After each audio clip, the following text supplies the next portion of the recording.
નમસ્કાર, આપ જોઈ રહ્યા છો spark today news. Ahmedabad police કમિશનરે 350થી પણ વધારે ગુનેગારોને ક્રાઇમ બ્રાન્ચ ખાતે બોલાવી કાયદામાં રહેવા માટેની ચેતવણી આપી।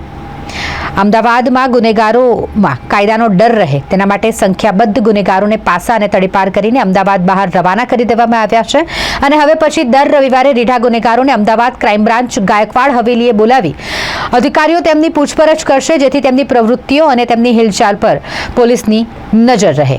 આ માટે અમદાવાદ પોલીસ કમિશનરે આદેશ કર્યો છે।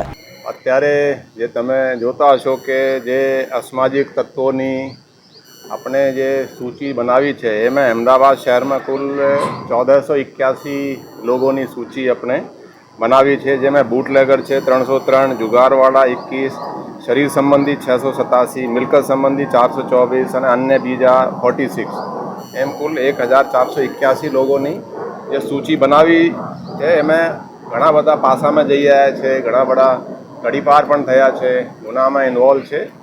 તો આમ તમે જુઓ છો તો છેલ્લા 1.5 વર્ષથી થોડો સમય મને થયો છે, તો કોઈ એવા સેન્સેશનલ ક્રાઇમ નહીં જો આપણે સોલ્વ નહીં કરી શકે। ક્રાઇમ બ્રાન્ચ છે તમે જુઓ તો ખાસા સારા કામગીરી કરી છે। એક સેન્સેશનલ ક્રાઇમમાં ખાલી એક ખાડિયાની લૂંટ હું ગણું છું, જેમાં મને લાગે 50 તોલા સોના લૂંટીને ફાયરિંગ કરીને લઈ ગયા। એ સિવાય બીજો કોઈ મને ધ્યાનમાં નથી કે કોઈ સેન્સેશનલ જેવા કેસ આપણે સોલ્વ નહીં કર્યા છીએ। ક્રાઇમ બ્રાન્ચની કામગીરી ખૂબ જ પ્રશંસનીય રહી છે।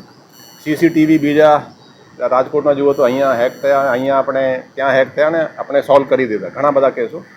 પણ જે આપણા કોર પોલીસિંગ છે, કોર પોલીસિંગમાં દાખલા તરીકે હું જ્યારે અહીંયા ડીસીપી ક્રાઇમ હતા ત્યારે દર સન્ડે ગુનેગારોને બોલાવતા અહીંયા। દાખલા તરીકે ઘરફોડવાળાને ચોરી કરી હોય ને બોલાવે, વાહન ચોરોને બોલાવે કે 40-50 બોલાવે। એમાં બધા જે ક્રાઇમના બ્રાન્ચના હતા કોન્સ્ટેબલથી માંડીને ઇન્સ્પેક્ટર એ બધું જોઈ લે, શકલથી જોઈ લે, પૂછપરછ કરી લે। તો એ છેલ્લા 10-12 વર્ષથી આ બંધ થઈ ગયું। એટલે આ જે અમે જુઓ છો અત્યારે અમે જે એ રીતેના અહીંયા પણ સ્ક્વોડ જે હતા એ પણ 10-12 વર્ષ પહેલાં ગમે કોઈ કારણસર ઝોન વાઇઝ કરી દીધા। એટલે પહેલાં જ્યારે હું હતો ત્યારે ઘરફોડ ચોરીનો સ્ક્વોડ હશે, ચોરીનો સ્ક્વોડ, ચેન સ્નેચરની સ્ક્વોડ, એ જુદા જુદા ઓર્ગેનાઇઝ ગેંગનો સ્ક્વોડ। તો એની જગ્યાએ ગમે કોઈ કારણ આપ જોતા હશે, એવો નહીં કે ક્રાઇમ એટલે ઝોન વાઇઝ કરી દેતા, ઝોનવાળાના જ એ બધા કામ એ જ જુએ। તો એ નહીં કરતાં જે પહેલાં હતા એના ફોકસ હોય આખા। દાખલા તરીકે કોઈ ચોરી એવું નહીં કે એક ઝોનમાં ચોરી કરે તો બીજામાં નહીં કરે। એટલે એ રીતેના આપણે થોડું સ્ટ્રક્ચરલ ચેન્જીસ પણ ક્રાઇમ બ્રાન્ચમાં લાવ્યા છીએ। તો એ હેતુથી આપણે આજે ક્રાઇમ બ્રાન્ચમાં કુલ 353 ગુનેગારોને અહીંયા બોલાયા। એને આપણે થોડું પૂછપરછ કરી, થોડા આપણી પોલીસની ભાષામાં કીધું કે ભાઈ તમે થોડું ગુનાખોરી છોડી દેવાનું। અને આવી પ્રોસેસ હવે દર સન્ડે અહીંયા ગુનેગારોને બોલાવીને એટલે એક તો ઓળખાણ થાય। અત્યારે શું છે ને, નવા જે પોલીસવાળા છે એને રોડ पे ચલતા જ ખબર આવી જાય કે આ ચેન સ્નેચર છે, અહીંયા કેમ ફરી રહ્યા છે, પૂછી લે ભાઈ તમે અહીંયા શું કરો છો। તો આવા સિસ્ટમ પહેલાં હતા। તો આપણે એને રિવાઇવ કરવા માટે એક આ આપણા એફર્ટ્સ છે। આ સિવાય અત્યારે જે બીજા જે પણ ચાલી રહ્યા છે, પોલીસ ખૂબ જ એક્ટિવલી કામ કરી રહી છે, ચાહે નાઇટ રાઉન્ડ હો કે બીજા ગુનેગારોને શોધવા, પકડવા, એના વિરુદ્ધ અટકાયતી પગલાં લેવા, પાસાની કામગીરી પણ સારી થઈ રહી છે। તો અમે અપેક્ષા છે કે ઓર પોલીસ જે છે વ્યવસ્થિત કામ કરશે અને ગુનેગારોને થોડું કાયદાનો ડર લાગે એવી રીતે પોલીસ હવે કામ કરશે। સર, એવું કહી શકાય અમદાવાદ બ્લાસ્ટ જેવી મોટી ઘટના ગુજરાતમાંથી ત્યારે પણ આ પ્રકારે પોલીસ એક્ટિંગ થઈ અને એક યાદી બનાવીને આ પ્રકારની કામગીરી કરી હોય તેવું એ વખત પણ નહોતું।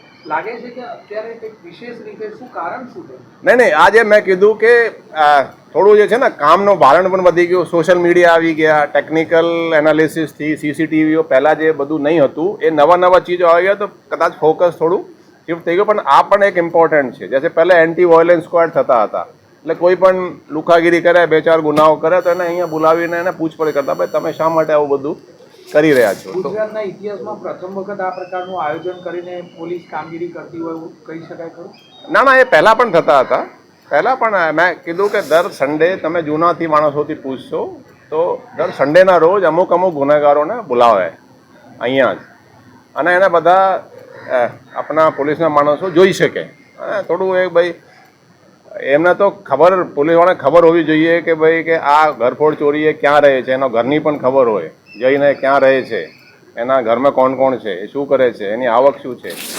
તો એ થોડું એને એક્ટિવ કહી શકાય કે આપણે ટ્રેડિશનલ પોલીસિંગમાં પણ થોડું આપણે હવે ધ્યાન વધારે આપવામાં આવશે.